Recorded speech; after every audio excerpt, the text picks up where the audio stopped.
Hey everybody, welcome back to Backlog Banter. I'm your boy Abram, joined as usual by Tucker Yes.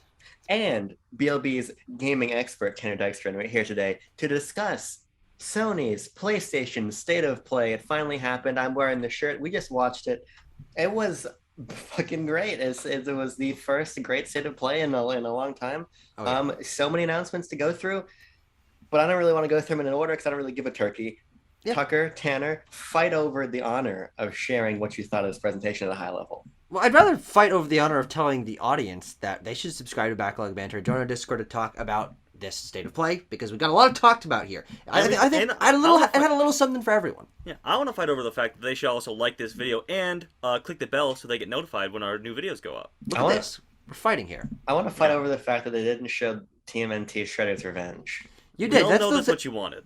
That you said that was the one thing that you, if you came out of this, you'd be happy. Right. And ostensibly, I think you reverse psychoanalyzed them because instead of showing that, they showed basically every other major thing that they could possibly show, except for God of War or another major first party announcement. In terms of third party stuff, holy crap, this was a killer direct. Well, the other thing is, don't Pardon call me. it direct for legal purposes. Don't do that. What did I fucking say in the introduction to the reaction? I said people are underplaying the possibilities of the state of play. I'm not just talking about you guys. I'm mostly talking about Colin Moriarty, Dustin Furman, and Chris Ray Maldonado. Yeah, sure. They Because watched this. Yeah. yes, they're all fans of BLB. That's not true. But I was watching their predictions video, and they're like, "Oh, we're not going to see anything of consequence." And Yeah. frankly, we only saw things of consequence. Yes, absolutely. And I mean that not only in terms of scale, because there were some huge announcements here, but I also mean in terms of creativity. Like Rollerdrome, for me, probably the coolest game they showed off. Rollerdrome and Stray are probably the two I'm frankly, most excited to play out of all of those. Which Mhm. obviously not on a scale of an RE4 remake or a Final Fantasy 16. Wait, that's not true. Final Fantasy 16 is my most anticipated PS5 games, but I was eating my Nutella during that trailer and I forgot about it. I blanked it Yeah, out. that drains your brain cells. That's Right. true. It does. It does. Where are we gonna start though? Just fucking pick a place. I'll pick a place for you. Never mind. Be quiet. Yeah, go for Oh, it. okay. Let's start with Sorry. Resident Evil. Let's start with where the presentation began. I Yeah. thought you said you didn't want to do them in order. Okay, then let's start with Resident Evil 4 remake. Oh, okay. Resident Evil 4, card in the corner to our review. Not gonna happen. An Okay. iconic game getting its RE2 remake treatment next year.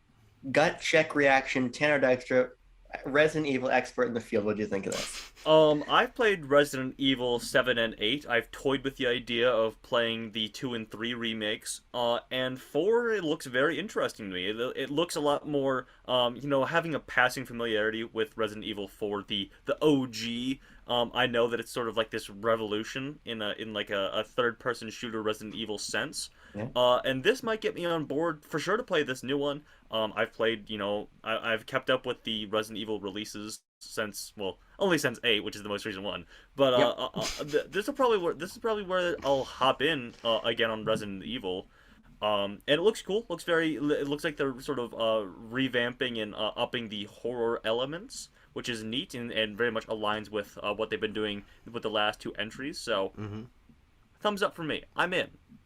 Yeah, I mean, it's an easy thumbs up from me because Yeah. while I'm a fan of Resident Evil 4, I do think that it handles kind of clunkily going back to it from a modern perspective, and I also do think that the environments and tone of Resident Evil 4 can easily be they can be dripping in gothic horror that the first game was only really touched on. But I do think that from what we saw, it looks so much more atmospheric. They're leaning into the horror elements. I think if they rework the story and a couple of the gameplay moments to have there be some set pieces and stuff, I really do think this could be a fantastic game and one of the best Resident Evil games. And this game has a lot to live up to. Not only because Resident Evil 2, a remake, it was what is one of the highest acclaimed remakes of recent times and kind of kickstarted Capcom on their path to glory, which they're still tracking on. But also Resident Evil 4, as Tanner said, one of the most popular critically acclaimed games of all time. So this has a convergence of factors. Well, I'm sure that they thought this through, and I'm sure it's going to hit. I think they're Yes. gonna fuck it up, at Yeah, least Oh, for you my think taste. so? Genuinely, Yeah. yeah. Because here's the thing about Resident Evil 4. It's first of all, it's the only Resident Evil game I like, so I know that I come at it from a very distinct perspective. Uh-huh. I don't really like RE1 remake that much. I liked RE2 remake until you had to leave RPD, and I'm like, I don't care anymore. Yeah. And I liked RE8 until fucking like big yucky baby was gone, and then by that point, I'm like, I've seen enough of this game. Yeah. But here's the thing about Resident Evil 4. It's campy and it's weird and it's not really that scary. And I think, as I was saying in the reaction, there are elements you can boost up the scares for in a way that's going to feel really cool. I think the townsfolk and then in that first village, for instance. But I really hope that by leaning more into horror, as you guys, I think you guys are very accurate in that assessment. I hope we don't lean away from what makes that game so tonally unique. Yeah. Because if it does, it'll probably be a real glossy, cool horror game. But if it loses the action in the camp, I'm not gonna like it as much as the original. So I we'll mean, see. I would contend that Resident Evil 8 still had that campiness, because Definitely did. you have Sure. you have the horror elements. You got like when you're- Heisenberg quipping at you the whole time. Exactly. Yeah. You got Lady Demetrius turns into a giant dragon, body horror dragon or whatever. I think it's still there. So, Your hand gets cut off like 3 times. You play, Exactly, yeah, you yeah. play as fucking Gumby and can just reassemble your limbs whenever you want. So Yeah, I certainly think there is a possibility that they. Honestly, let's be real. It's not going to be as campy as you want. Right. They Yeah. are leaning into more horror, and from my taste and from my experience playing Resident Evil 4, I do think that there's going to make this a stronger game in terms of being attached to the environment and the characters and the moments. But you're not a normal person. Your brain works in mysterious fucking ways. You're an enigma. So if it doesn't hit for you, that's a good thing. all I'm saying is that there's a reason why you don't need to remake everything. And I really think you could just update Resident Evil 4's control scheme and fucking call it a day and never touch that game again. Sure. You just All run I'm the risk. saying- all I'm saying is that we should talk about Street Fighter 6. That's all I'm saying. All I'm saying is that next I want to talk about Final Fantasy 16. Oh well. Tucker, Well, unfortunately, I think Tanner got in the door there, and I'd rather Yeah. go where he's going on this because Yeah. Street he's Fighter a 6 gaming I think, was expert. yeah, great point. Great point. We both must concede to the gaming expert. I think Street Fighter 6 is my biggest surprise out of this presentation because we got the tease of Street Fighter 6. I've never been into Street Fighter. I've played a little bit more recently through the 30th anniversary collection on Switch, but this actually does look like a pretty significant change. I mean, Street Fighter 4 and 5 and all these games have looked very good, had very fluid animations, but from what we can tell, there seems to be open world exploration elements, some gameplay format changes, and also I'm just a big fan of the paint splash style that they've added on top of all the moves. So from everything we saw about Street Fighter 6, I'm way more interested in this than I expected to be from a traditional fighting game. As someone who has gotten probably 500% more interested in Street Fighter as a series in the last like 3 weeks, I'm very excited for Street Fighter 6. I was really hoping for this year release, but of course, they take their time with it. 2023, that's just fine by me. But you talk about, I think you hit the nail on the head there with all the new and interesting things they're adding to it. Adding in some open world elements will be really, really interesting. The paint splash style over that already very well done fluid animation style in those fights is really interesting. It will be a cool addition, no doubt. But Abram, what do you think? I think that Nibel says Street Fighter 6 announced the game features 2 new modes, World Tour, a quote immersive single player story experience, and Battle Hub for online stuff. Interesting. And then both very cool. The game is coming to PS4, PS5, and Xbox Series X and S and PC In 2023. in 2023. So I will play on Xbox if I play it at all. Frankly, again, as I said in the reaction, the idea of this open world would compel me to play Street Fighter. I mean, I've played a very small amount of Street Fighter in the past, but I'll need to know more. I think, like, if it's good. Yeah, but like it seems a little. It seems like the single player might have more like Judgment-esque 3D brawler combat. Yeah. So I'll be curious to see how like that feeds into 2D actual traditional fighting, which doesn't really interest me much at all, frankly. So we'll see. That's a wait and see one for me. Yeah, For sure. but I would say that from everything they showed in this trailer, we're all much more interested in this new world. Oh, certainly. And I think that's why it's the surprise for me. Is I obviously, as I said, I'm not huge into 2D fighting games, period. But I think there's a possibility that this could be one that grabs me, not in terms of I get super into learning the mechanics and stuff, but just being in the zeitgeist of it, following the trailers. Like this is now on my list of games, which I certainly would not have put it on beforehand. Yeah. Sure. Actually, let's say Final Fantasy 16 for last, as just like as they it did. was in the sure case here. I'm on Nibel's Twitter, man of the people, Nibel. Yeah. Just No, I to think that's just to Tanner Dykstra. I'm the man of the gamers. No, of actually, course. no, genuine thing. Remember, we used to call him Tanner Man of the yeah. People. I'm the Like, man of the people. Well, now he speaks for all gamers. He I speak speaks for he all speaks for their gamers. social beliefs, their Well, political beliefs. He I've speaks for all of it.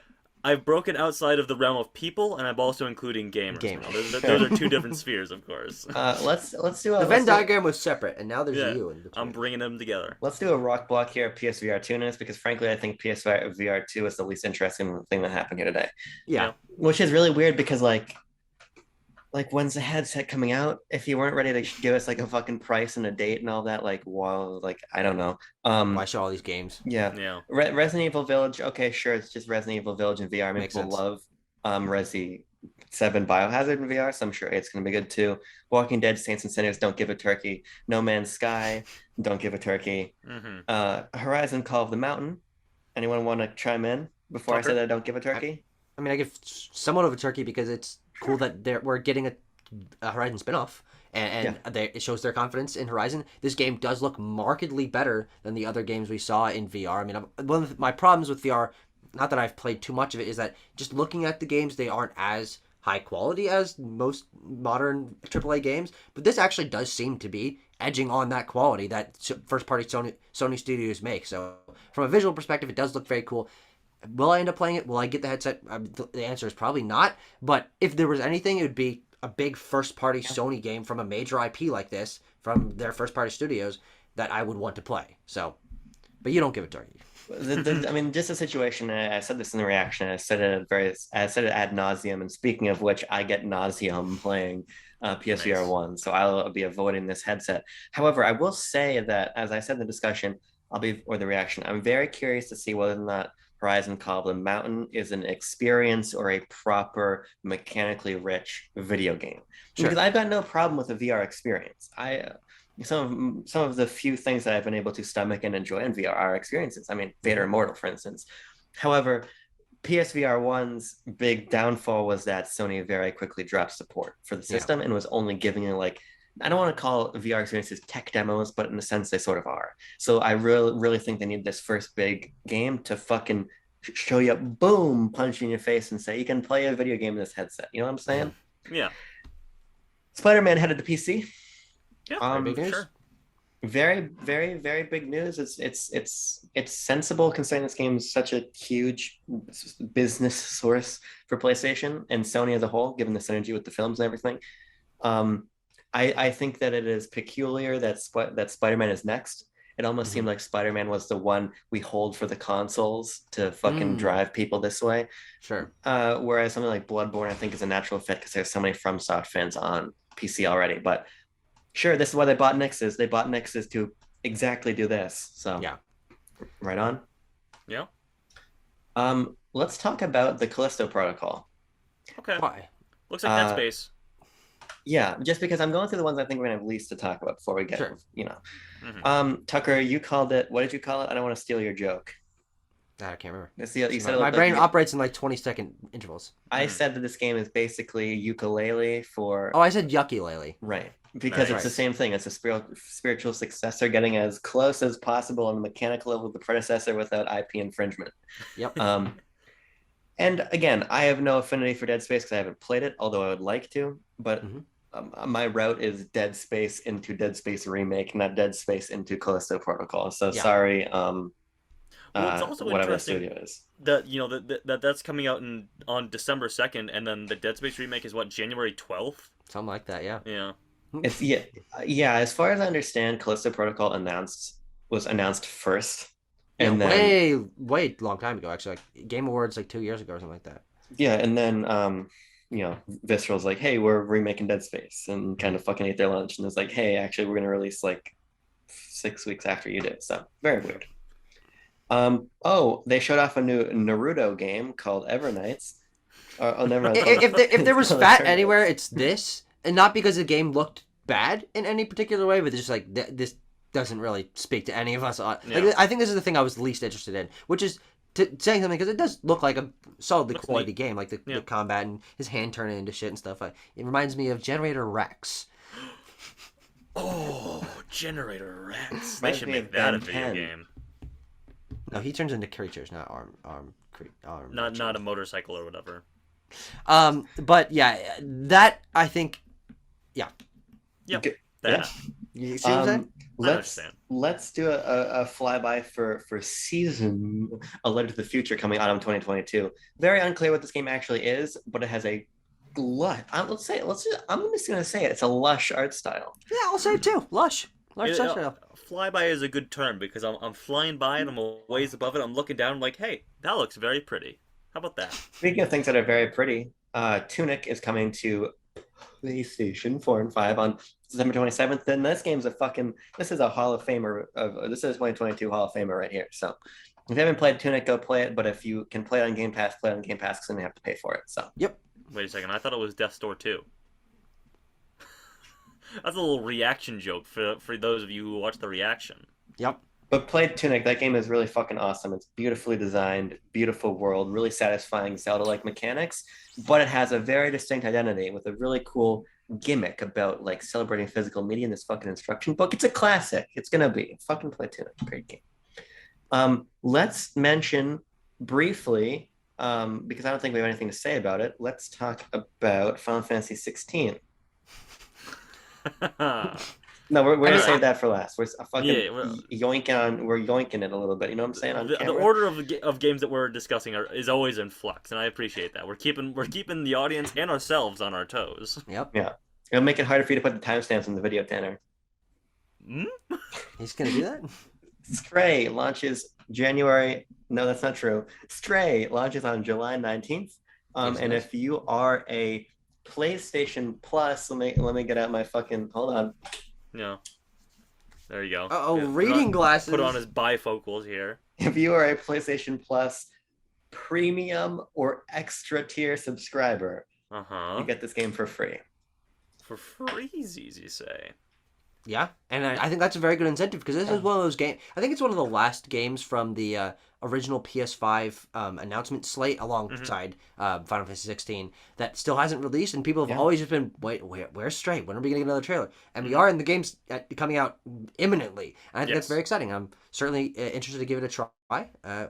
Still don't know exactly like what the gameplay loop is, but a little bit of combat, a little bit of exploration. I think I know what the gameplay loop is. Yeah. A little bit of moving, a little bit of shaking, as we like to say here in Backlog Banter. But I think this is on the Nerdic Gods podcast. I was talking with those boys about it because this release date leaked a little bit ago.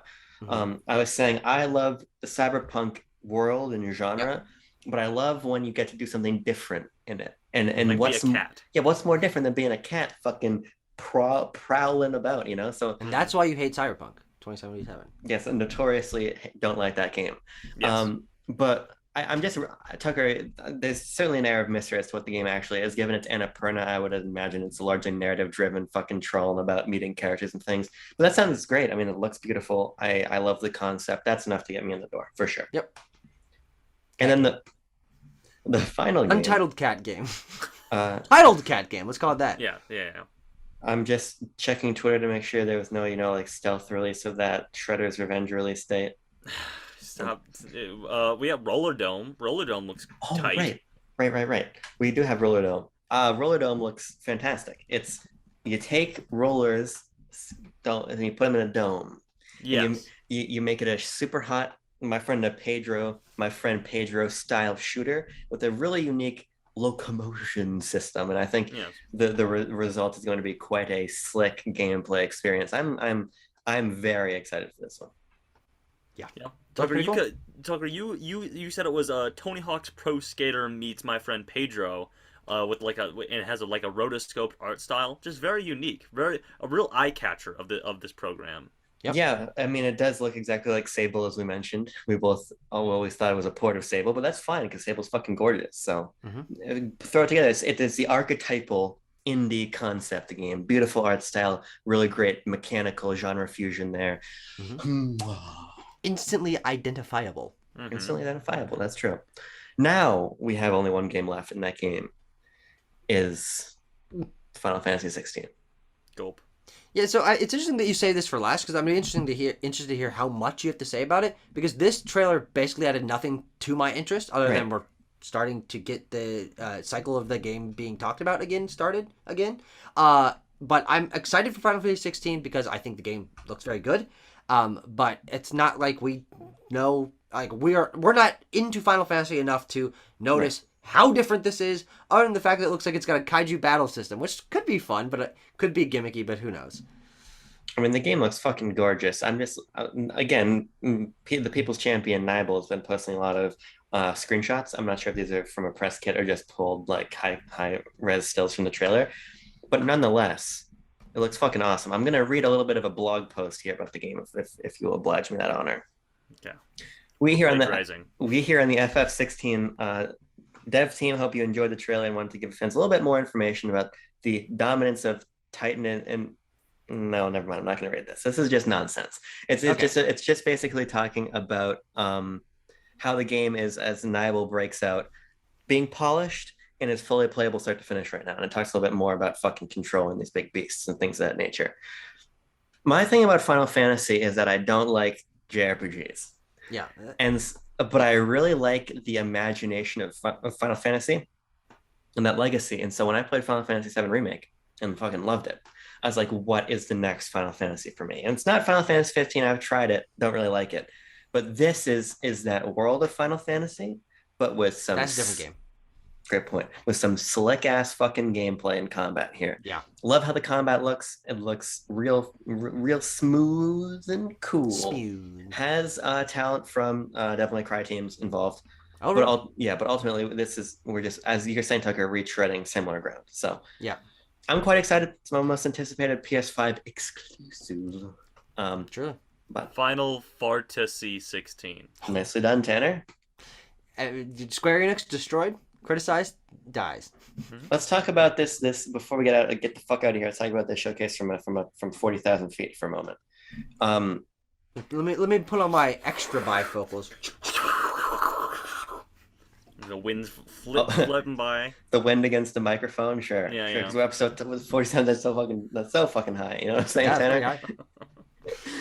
I think this showcase did a lot to restore honor to the tarnished name of Sony State of Play. Because if you remember, the early ones were not great, but they were not bad. As I was saying, Resident Evil 3 Remake, Final Fantasy 7 Remake trailers, there has been good stuff, right? And even the most recent one had like new Capcom and Square Enix IP. They just look fucking dumb, you know? Yeah.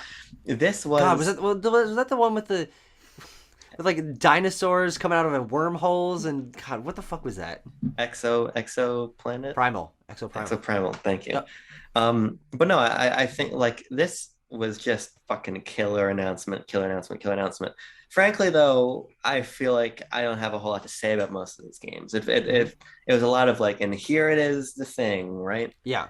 And that's totally fine. And it served its function. And it was 30 minutes, fucking flew by. Game. Couple cool announcements, couple reminders of things' existence. You know, so Yep. this is how you do a digital presentation.